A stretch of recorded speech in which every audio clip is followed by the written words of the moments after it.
Okay, hello everyone. My name is Pascal Jean Giles, and I'm the Outreach Director for Senator Reichlin-Melnick, and welcome to our town hall. Thank you for being with us this evening. We're really excited to get started. We've had a lot of questions come in from all over the district. Thank you everyone for submitting your questions. If we have a lot of questions, so we may not be able to get to everyone today. If you have any further questions that you want to ask us, please reach out to us at reichlin@nysenate.gov. So just a couple of ground rules. For all of you who are participating in our Zoom webinar, you can submit your questions through the Q&A box. That's how we'll be able to see all of your questions, and hopefully we'll have time to answer everyone if we can. For those of you who are watching us live on Facebook, you can submit your questions on our Facebook comments. We have some members of our staff who are monitoring that area. So please feel free to submit all of your questions there. And we are ready to get started now. So it's my pleasure, as always, to introduce my boss, our Senator Elijah Reichlin-Melnick. Thank you so much, Pascal. And thank you to everybody who's joining us this evening. It's a beautiful day out. So I appreciate you all taking a few minutes out of your time to be here with us for this virtual town hall, the second one that we're doing, and hopefully the first of many others, because although it is always good to be with people in person, I think there's something nice about this virtual format because it does make it so easy for people from all over our district to come together quickly and easily in one place. So as Pascal said, we're going to take some questions. We did get dozens and dozens that came in, hoping to see some more in the chat and in the Facebook Live. Before we get started, I actually just want to let you know about two upcoming events that we're having, so both of which are really important. And the first of which is our blood drive next week. There is a major shortage of blood in our area, according to the Red Cross. And so we've partnered with the Haitian Nurses Association and the Red Cross for a blood drive at Living Christ Church in South Nyack from noon to 5 p.m. This coming week on Tuesday, June 29th. So you can actually register for this, and registration is required at redcrossblood.org. That's redcrossblood.org. And the sponsor code is LCC, Larry, Charlie, Charlie, LCC. Again, it's really important because there is such a critical need for blood. We are hearing this from the Red Cross. The Haitian nurses have heard this as well. That's why their organization is partnering with us on this. And I hope you can come out and donate blood. It will be, of course, fully COVID safe and in keeping with all necessary safety protocols. The other event I want to mention is a fun one. A week from today, on July 1st at 5:30, we're going to be doing the first of 4 hikes with me. It's a good casual opportunity to have some conversation, see some of the beautiful parks in our district, and we're starting out with Tallman Mountain State Park in Orangetown, on Route 9W in Palisades. So you can actually register, and we're asking people to register so we can share details. And in case there needs to be a rain date, although so far the weather looks pretty good, you can register at tinyurl.com/ERM hike. That's tinyurl.com/ERM hike. And this will be from 5:30 till about 7 o'clock this coming Thursday. Should be a wonderful opportunity to see some beautiful scenery and have some casual conversation. So with that, let's get to the reason that you're all here, which is the Q&A. Pascal, can you start the questions, please?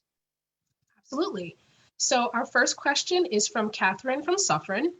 What is your position regarding the way New York schools are presently funded? Would you support changing the existing way so that money for education is distributed more equally across the state? Why or why not? So we certainly have a lot of issues with the way that schools are funded in New York. And we have for a long time because so much of the burden ends up falling right back on local property taxpayers. And the problem with that is obvious. You know, anybody that looks at Rockland and Westchester, we have some of the highest property taxes, not just in the state, but in the country. And that's because the state has never really done a great job of paying its fair share to support local education and make sure that districts around New York get fair funding. And that was one of the things that I advocated for when I ran for office, is having the state provide districts the support they need. I'm very happy to say that in the budget that we passed back in April, school funding was increased at record levels. We put $1.37 billion into the foundation aid formula this year, and that had direct positive impacts on districts in our Senate district. Nanuet schools, for instance, was up about 50% in terms of the amount of state aid they were getting. The Ossining School District was up millions of dollars, and they're a district that's been chronically shortchanged. East Ramapo got $7 million in additional funds, and so many other districts. And so the result of that, talking about taxes, is that many districts ended up doing a 0% increase in property taxes. Nanuet, East Ramapo, Nyack, Ossining, many other districts around here had 0% increases or 0.1, 0.2, some of the lowest we've seen in so many years. And the funding that we put into the state foundation aid formula this year is going to be matched in the future.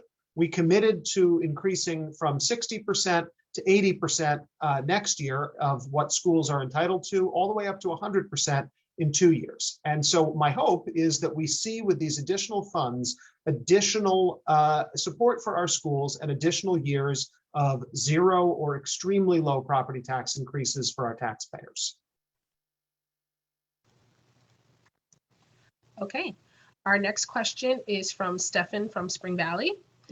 The 38th district is fortunate to have so many wonderful state parks. We can see in some of them that the resources are inadequate for upkeep. Think Sebago Beach and Harriman. And to better accommodate the increased usage, what does the new state budget do to improve this? And what can be done to help New York State parks do even better? Okay, well, as in fact I mentioned at the beginning, we have a beautiful district. The questioner mentioned Sebago Beach and up in Harriman, which has been closed for I think almost a decade since Hurricane Irene came through. And there's a lot of other places in our parks that we need investment in.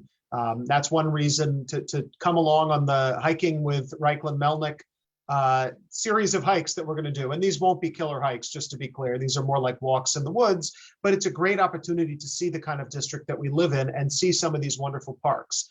The budget that we passed included over $100 million in funding for the state park system. This is money that can be used to help with repairs to places like Sebago Beach, help upgrade facilities, help upgrade trail systems and bathhouses and beaches and pools and things like that. It's needed funding. We also passed through the budget something called the Restore Mother Nature Bond Act.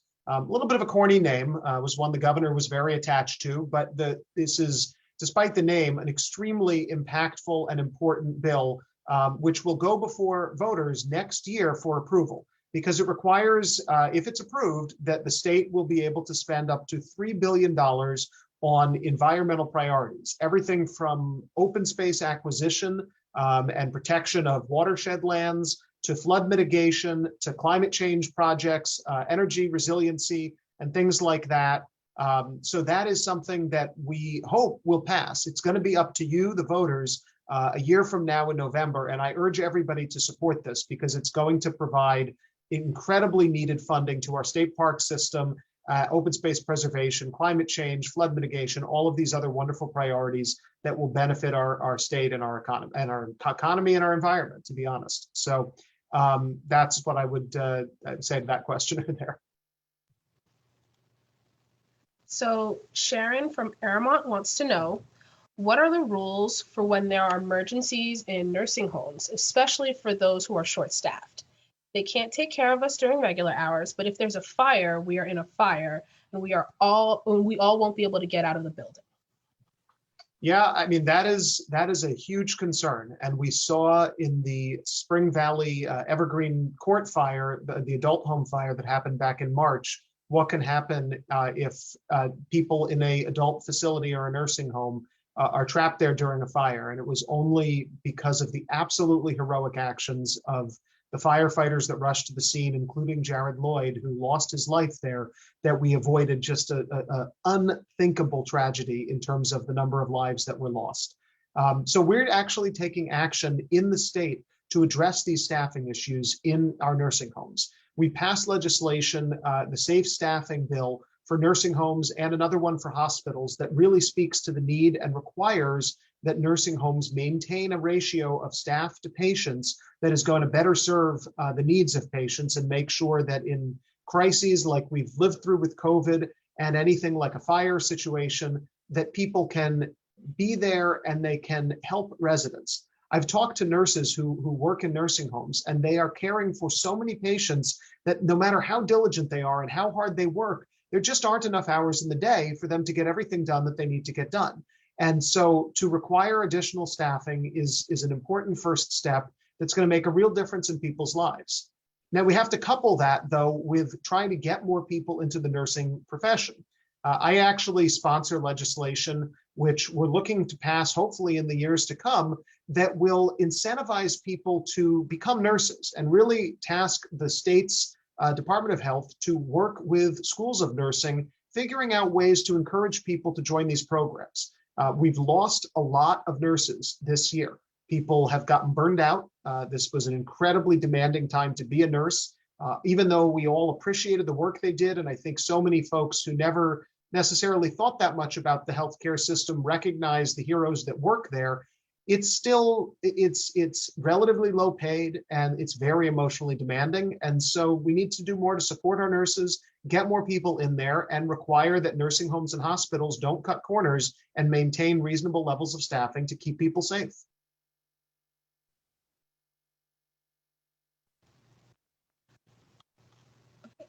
We have a question from Maddie from Ossining. Since the New York Health Act did not come to a vote this legislative session, what do you see as the next steps to make it realized in the next session? So New York Health Act is a really landmark bill that would reform the way that we do business in New York State by making sure that everybody gets coverage for healthcare. It's a bill that I support, that I'm a co-sponsor of, and it was frustrating to me that we couldn't make progress on that this year.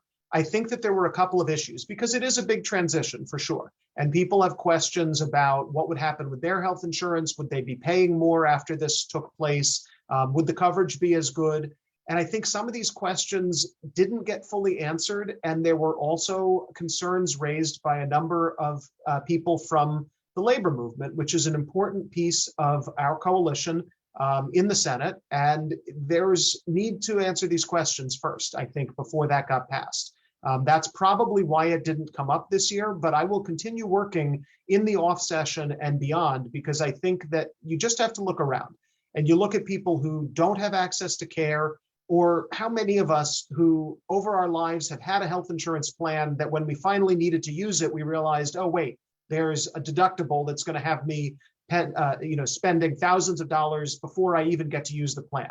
There's copays that are going to add up even more, or they don't cover the service that you were supposed to get covered. People right now who are on United Healthcare, which has been locked in this dispute with Montefiore Hospital System, they've lost access to doctors that they thought they had.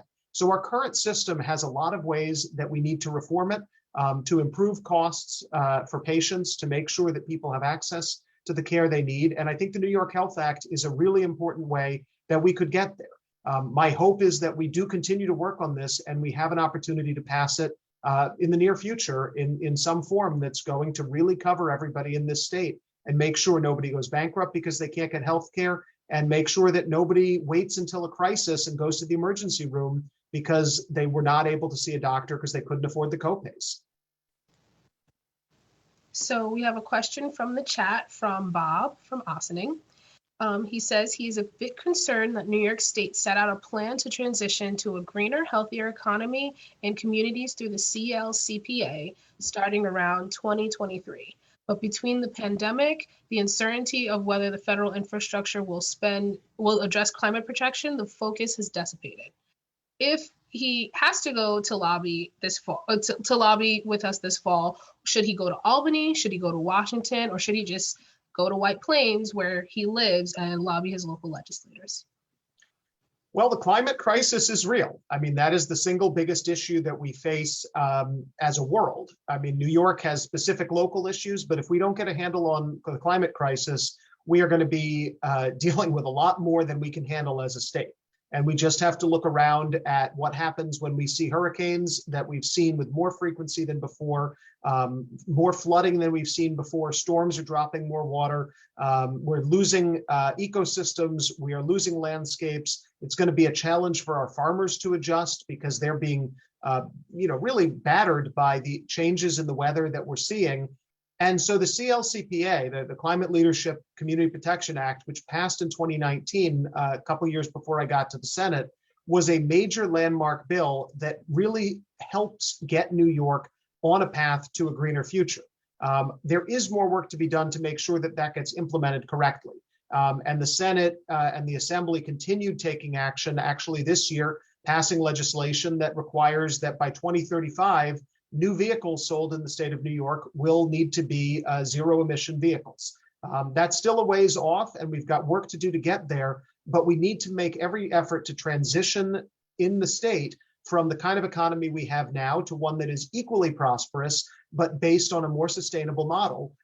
Because otherwise, the fact is, if we put off action on climate change, it's like the saying about infrastructure: if you don't spend now, you'll spend more later. And the consequences won't just be on those of us on this webinar today. It's going to be on kids and grandkids and well on into the future. So I would say for lobbying, Bob, I would encourage you at the moment, the federal government probably needs a lot more of a push because New York and states like California have been acting and the federal government has just either been reacting or not acting at all. Because of the challenges posed by the filibuster in the US Senate. And you've seen Republicans there block any meaningful action on climate change, which we have to deal with. It's beyond a New York problem.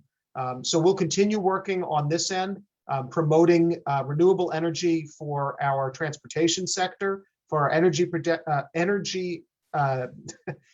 generation sector, and whatever we can to make sure that we transition our economy into one that's sustainable and prosperous.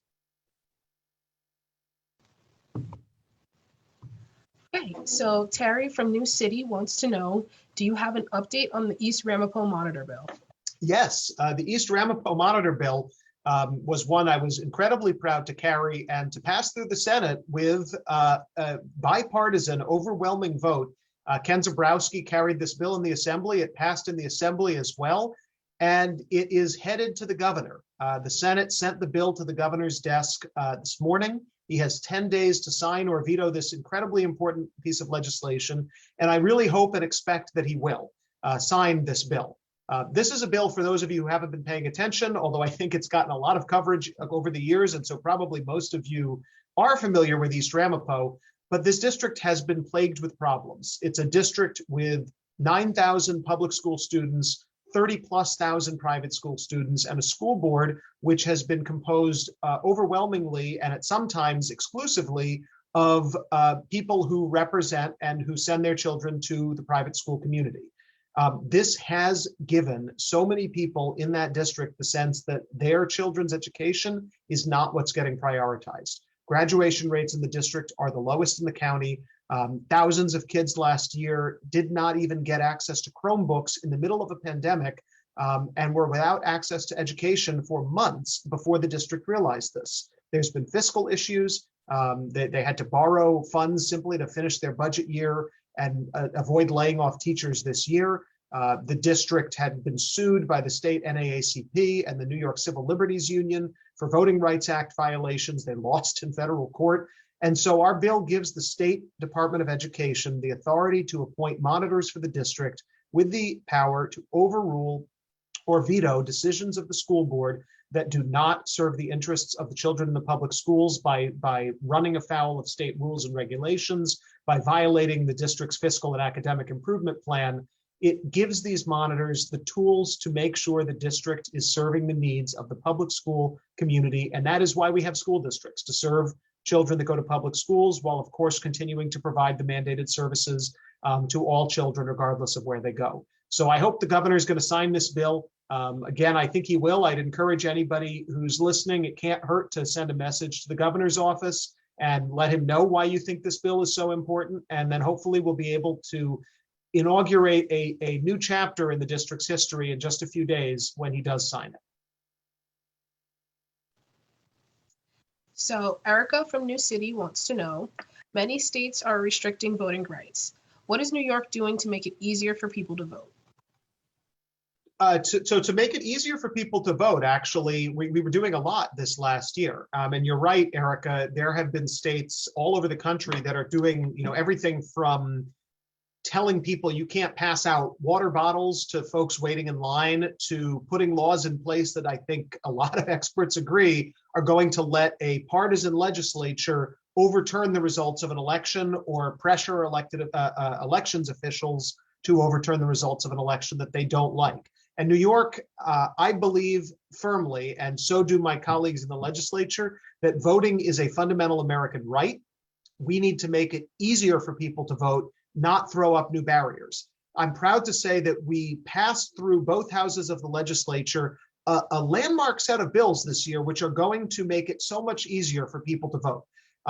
Two constitutional amendments, which will go before voters this November.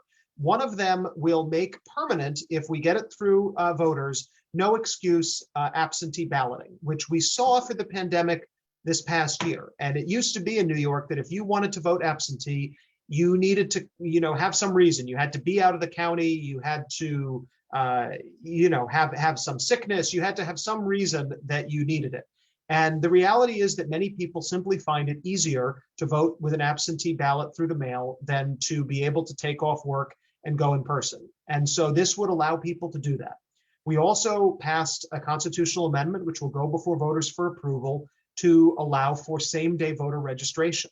Right now in New York, you cannot register for an election within the last about 2 weeks before the election.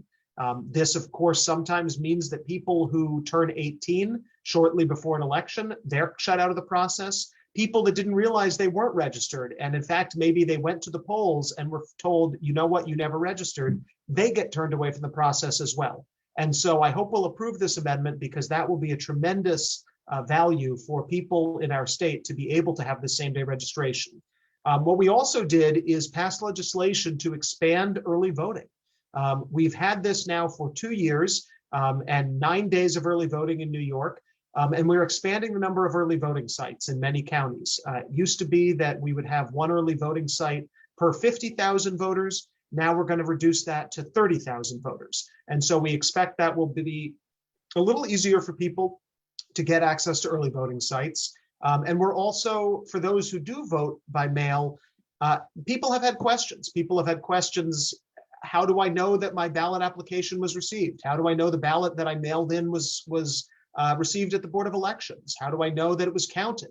And so we've passed legislation that requires the State Board of Elections to create an online portal for tracking absentee ballot requests, so that from the moment you request it to the moment the ballot gets counted, you would have a unique ID number that you would be able to track whether or not your ballot was actually received and counted, and give people that peace of mind to know that it was.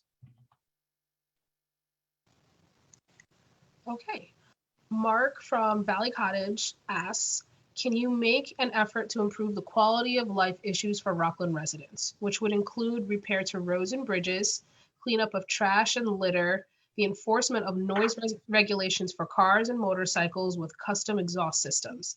Your efforts would need to coordinate with state and local officials, as well as town and county police departments. Pascal, I'm sorry, can you repeat the first part of that? Because it was a multi-part question. The first part was? No problem. Can you make an effort to improve quality of life issues for Rockland residents, which would include repair to roads and bridges, cleanup of trash and litter, and the enforcement of noise regulations for cars and motorcycles with customized exhaust systems? Got it. So yeah, so there's a couple things going on there, and I appreciate that question. So actually on the noise, we get a lot of complaints in the office, and I certainly hear them going by my house and when I'm out in the district as well, about these motorcycles and cars that get modified almost to make more noise. I mean, and that's kind of crazy to me that somebody would want to do that, but they do. We passed legislation called the SLEEP Act, which I'm trying to remember what that stands for. It's Stop Loud Pollution, something like that. I don't quite know where the SLEEP acronym comes from, but regardless, the bottom line with this is it's a valuable bill that is going to increase penalties on any drivers or repair shops that illegally modify their cars or motorcycles in order to make them excessively noisy. This was, for some of my colleagues in New York City, this was one of their top issues because they obviously have even more car noise in the city than we do here in Rockland and Westchester. But I was proud to vote for that, and I'm hopeful that the governor will end up signing that. So in terms of, I think there was part of the question about roads and bridges and what can we do to repair them and local roads. So we actually passed through the budget a 30% increase in funding for the main infrastructure programs that help towns and villages and cities maintain local roads. There's one called the CHIPS program, which relates to highway funding. There's something called the Pave New York program. Extreme winter recovery is another one.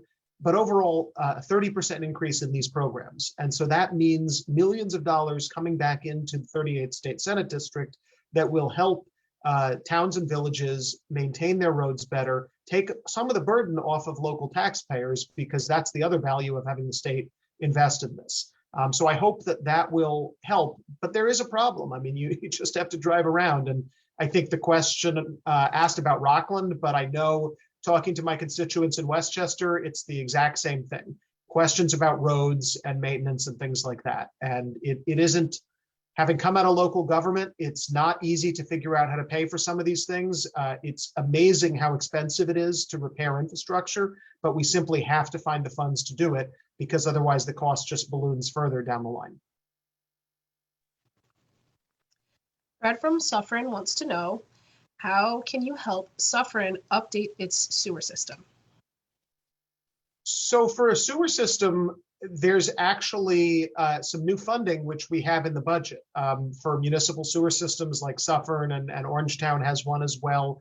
Over $500 million in the budget for clean water funds, which will be eligible which municipalities rather will be eligible to apply for. So that may help a village like Suffern that maintains its own sewer system get access to state funds to do that. There's also in this $3 billion budget, or bond act, which we mentioned before, there will be additional money for clean water projects, which will also, if that's approved, help a village like Suffern maintain their sewer system. So Fritzy from Nyack wants to know, have any funds been secured for Rockland County to address the opioid epidemic? And would it be possible to repurpose some of the buildings on the grounds of the Rockland Psychiatric Center? So repurposing Rockland Psych is tricky because a lot of the buildings there were actually taken down and converted, and the land was used for a JP Morgan Chase data center. There are still a few buildings there which are owned by the town of Orangetown predominantly. There's a couple that are still owned by the state. But there's limited options relative to what there were a few years ago. In terms of funding, though, yes, there is funding coming in to Rockland and Westchester, of course, as well, through the Office of Addiction and Substance Abuse Services at the state level, federal funds as well, coming in through the new stimulus packages that can help things like this. And so significant amount of money coming in. I don't know the number off the top of my head, but we made this a priority in the budget to try to provide these supports because the opioid epidemic is something that touches absolutely every community in New York State. Rockland and Westchester have some of the lowest rates in the state, and nevertheless, we have lost hundreds of people over the last 2 decades to the opioid epidemic. I introduced legislation which passed in the Senate and unfortunately did not pass in the Assembly yet to mark August 31st and designate that as statewide opioid overdose awareness day and recognize the toll that this epidemic has caused and support the families that have lost loved ones and support the people that are struggling on their path to recovery from addiction. And I hope that we will pass it in the Assembly next year, and I'll look to repass it in the Senate, and then we can get that signed into law. Another bill actually worth highlighting, which did pass, is in the Senate at least, to require the funds that come into opioid from opioid settlements, which the state has won against some of these producers and distributors of narcotics, to be used actually for new services and supports. So far, we've won lawsuits. The Attorney General's won lawsuits. There's been federal lawsuits over this. And some of the money that is supposed to go back into helping people has been redirected for other purposes. So the governor has reused it for other purposes. So we would have, in my opinion, a much better idea is to simply require that money to go where it is supposed to go to begin with, to providing treatment and support for people that need it.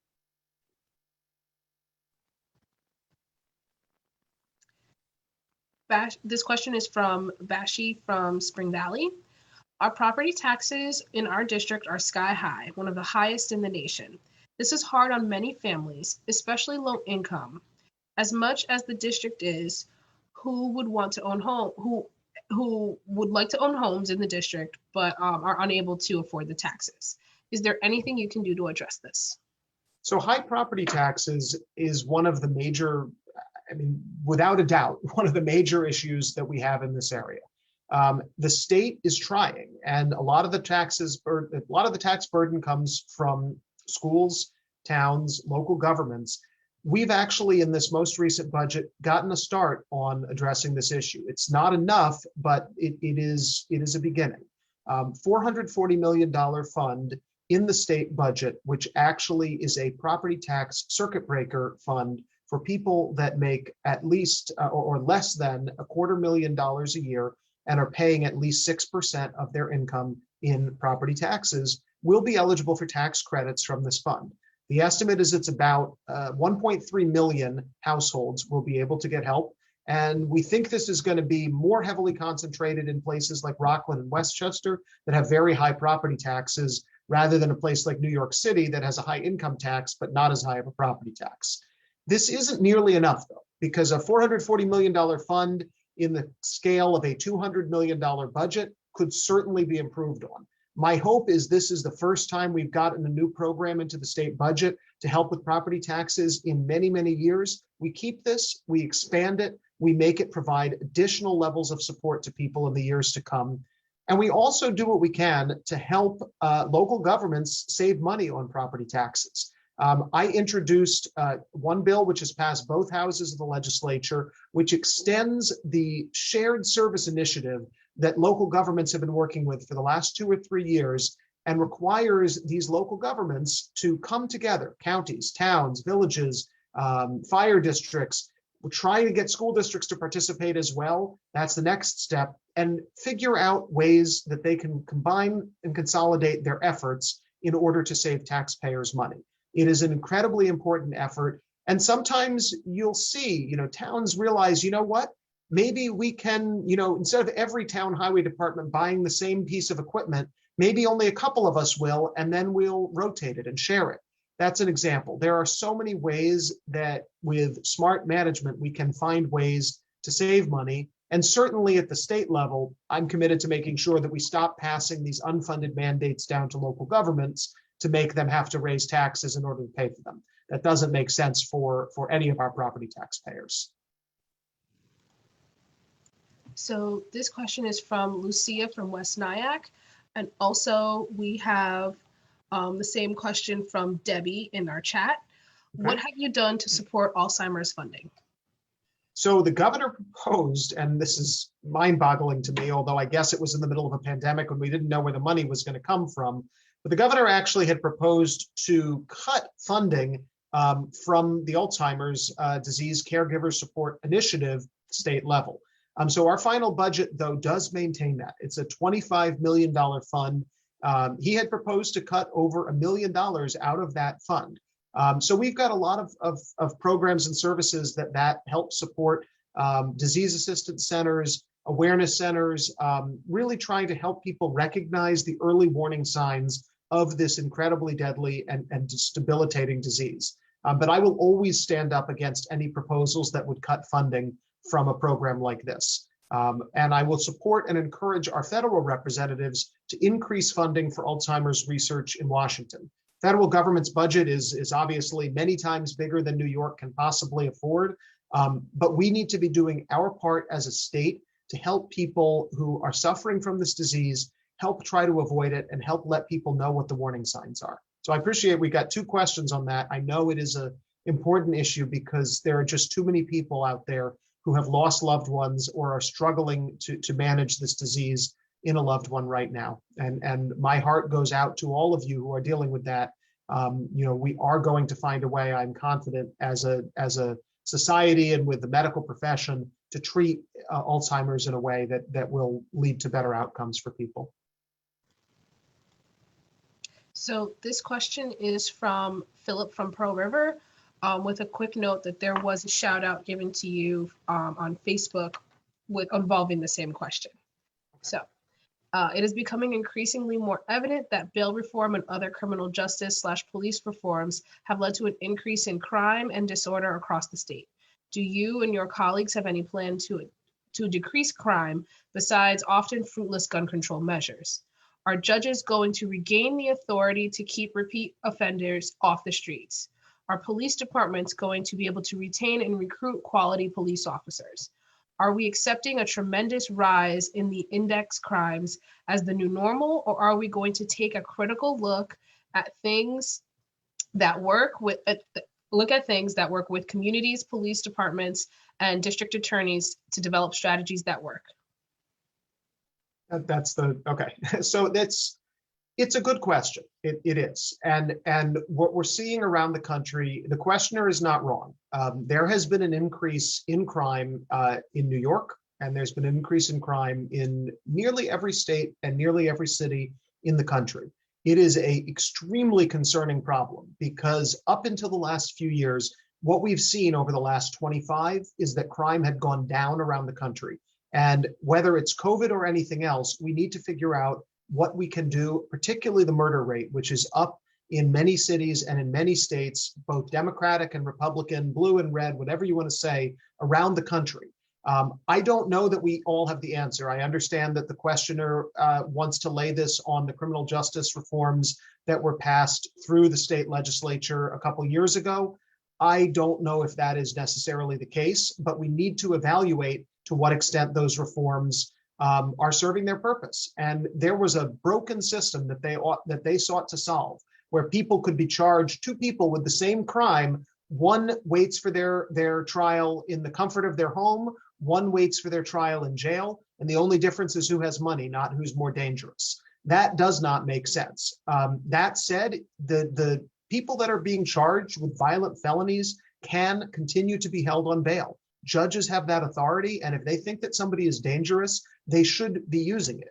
We do need to do more to get illegal guns off the streets. If you talk to any police chief out there, and I certainly have, they will tell you that there is an enormous problem going on right now with illegal guns, and that's why you're seeing rates of gun homicide is up 50% or more in cities around the country over the last couple of years, and gun and shootings taking a steep increase as well at the same time.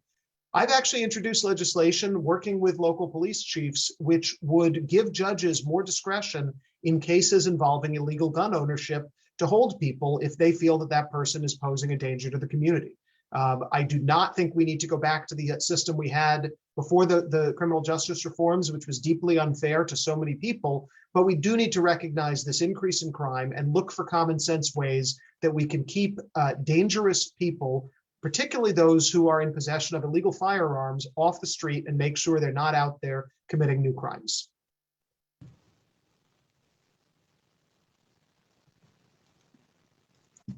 Okay, Gabriel from Nanuet wants to know, what bills did you pass that you are particularly proud of?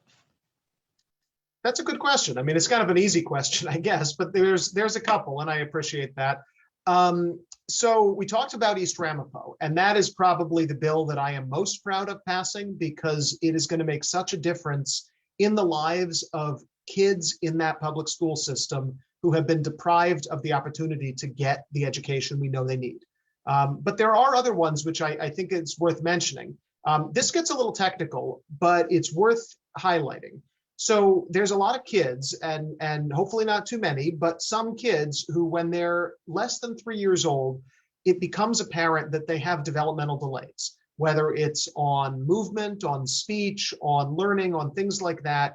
They're not developing as much as they should. And so the parents and their doctors realize that they need early intervention services in order to help them avoid significant delays and quality of life problems further down the line. For some reason, New York has this really complicated way to pay for those services.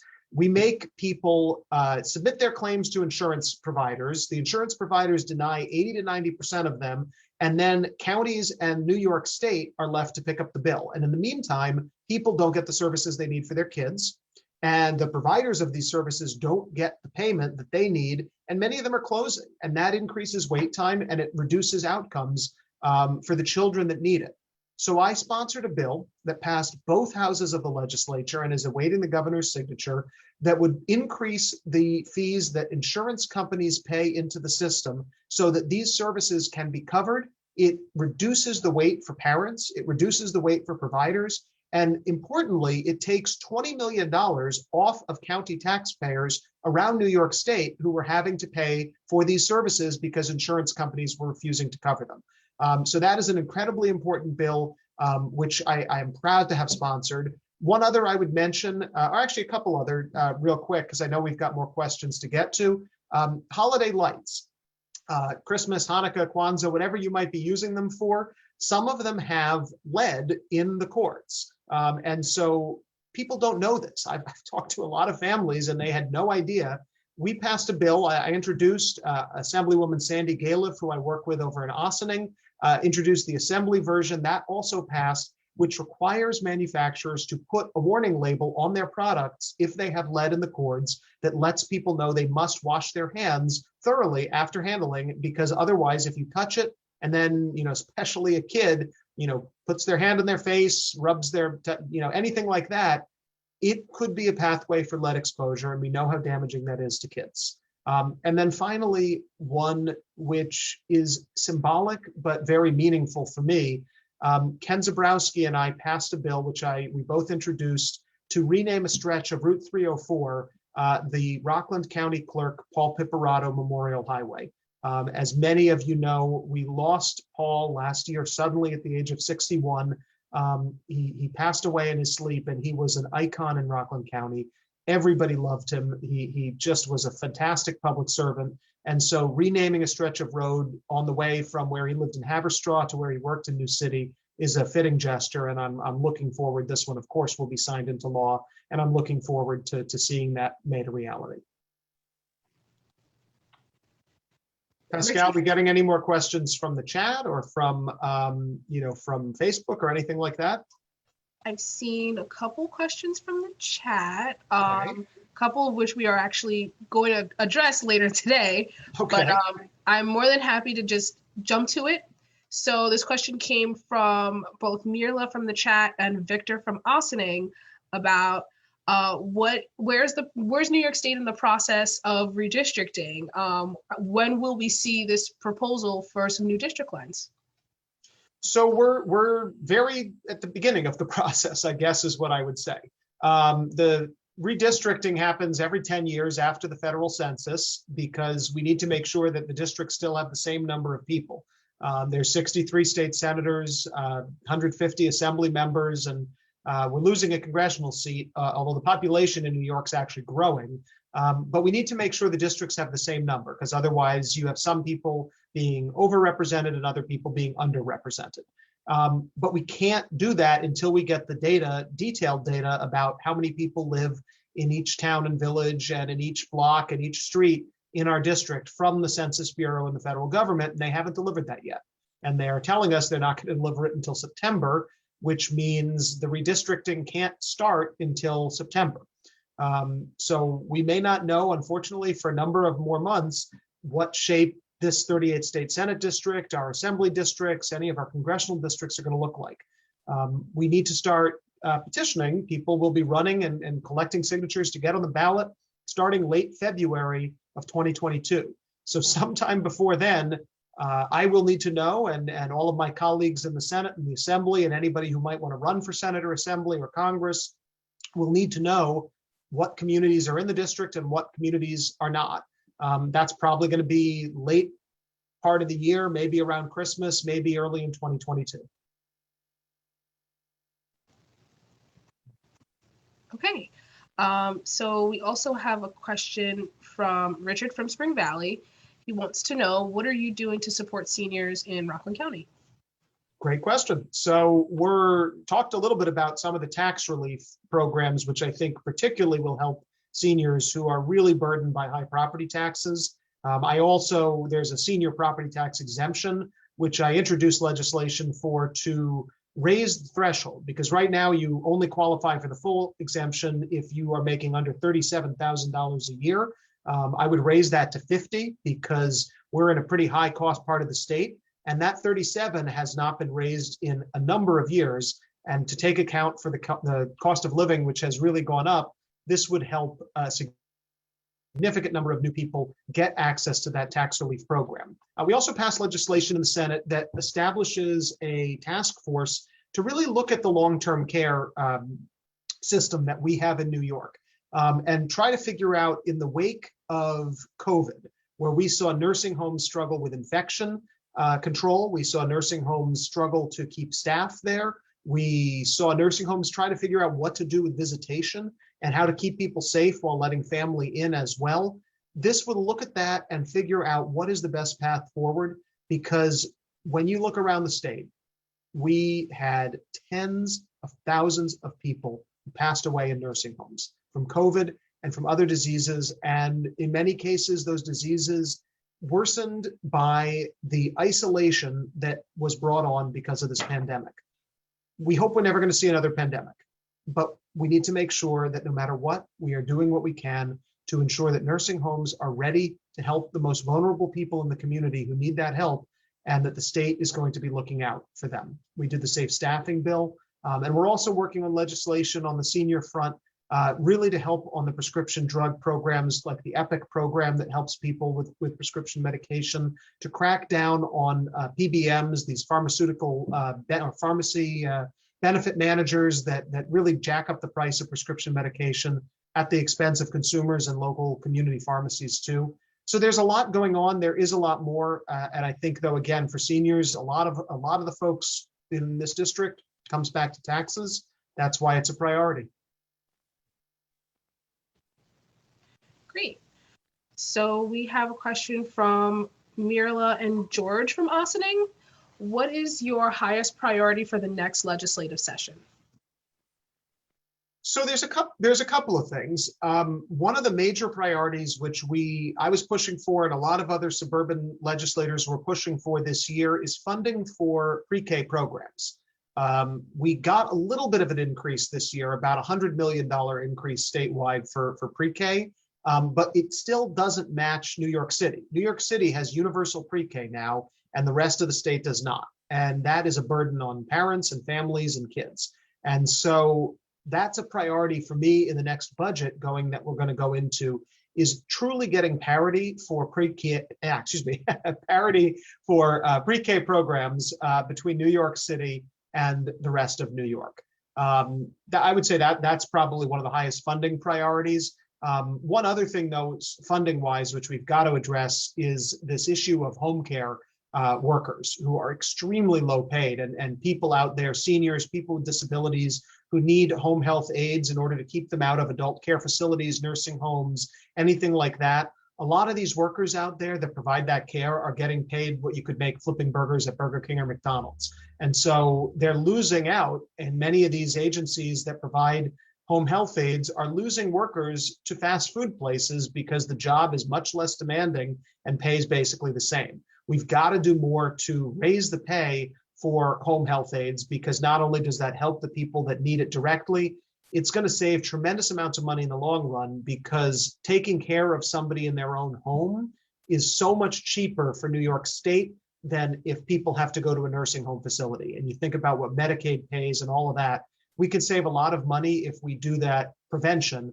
And they say an ounce of prevention is worth a pound of cure. And if we invest in well-paid workers to help people that need help and keep them in their homes, living there with dignity, we're going to have a better outcome for everybody.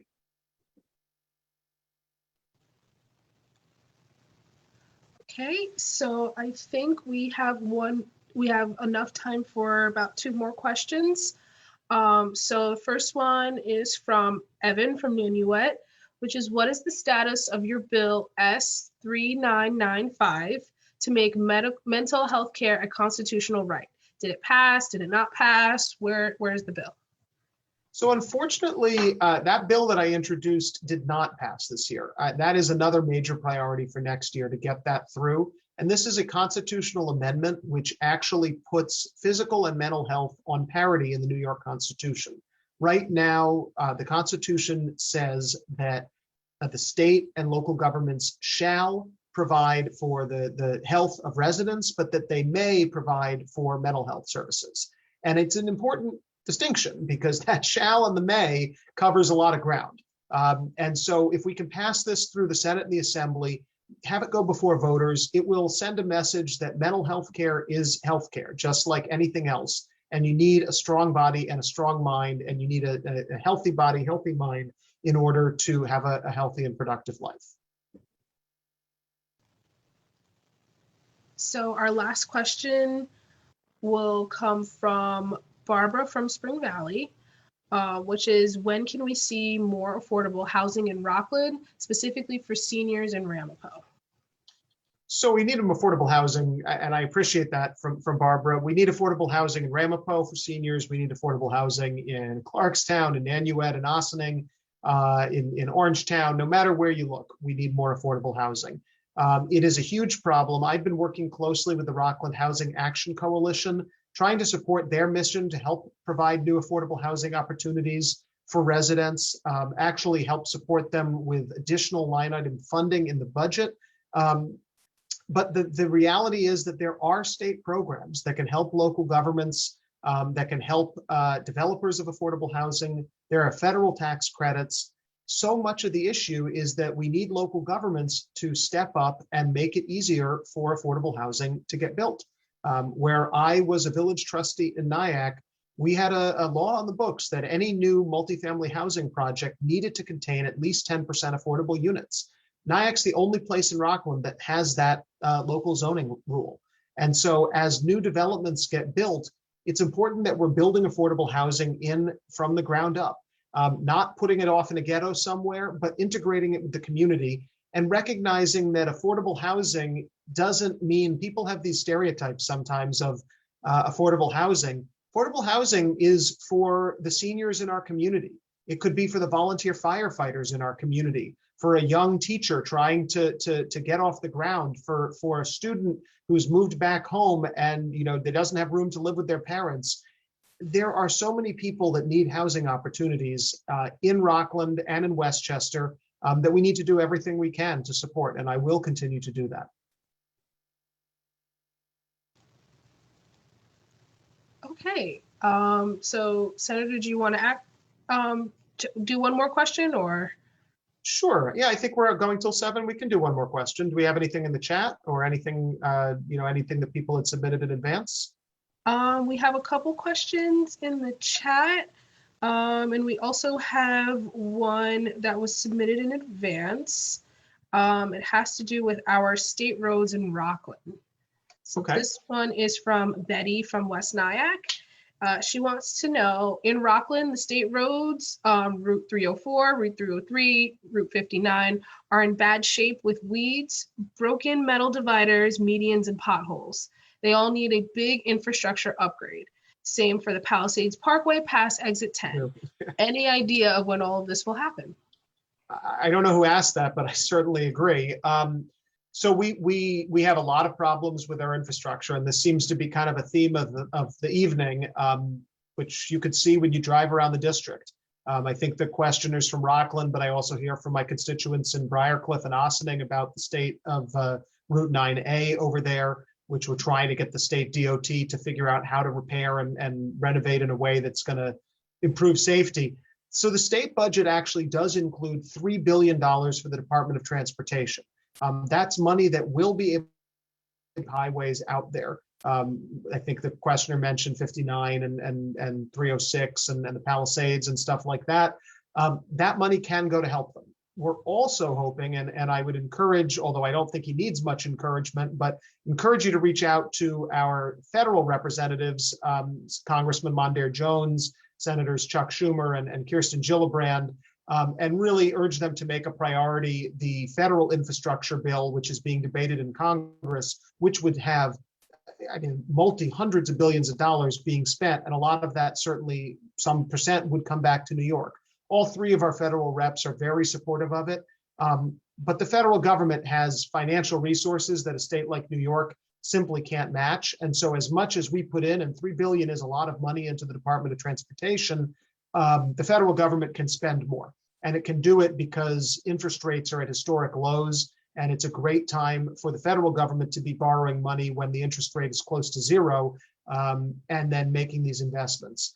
I really hope that Congress is going to be able to get this through, because that will allow not just for fixing potholes and fixing guardrails, but making major improvements to our infrastructure, looking at mass transit as well, looking at what can we do to get a one-seat ride from Rockland County to New York City, things that would have major impacts going forward on our quality of life and on the economic health of the county and of our district.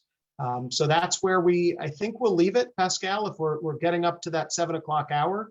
But I just want to thank you all so much for submitting questions, for joining today, for watching on Facebook Live, watching on YouTube later.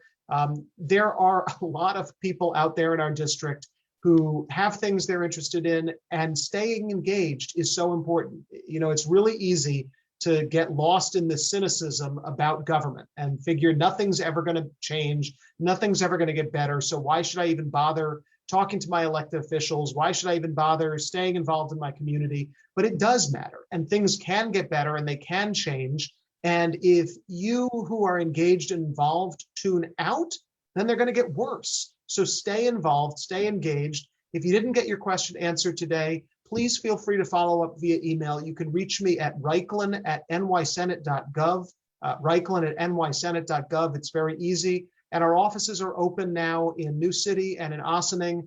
People can stop by, they can call. We are certainly available to help with your constituent service needs or anything like that. If you have questions about state agencies, issues, problems, Department of Labor, unemployment, Easy Pass, Medicaid, state parks, anything, we're there to help. Give us a call, stop on by, and I hope some of you will be able to join and donate blood, or even take a hike with me next week. So have a wonderful evening, everybody, and thank you so much for joining us. For anyone who is unable to see the video at this moment, we are going to have this posted on the Senator's Senate website, which is Reichlin.nysenate.gov. Again, that's Reichlin.nysenate.gov. Thank you, everyone. Have a good night. Good night.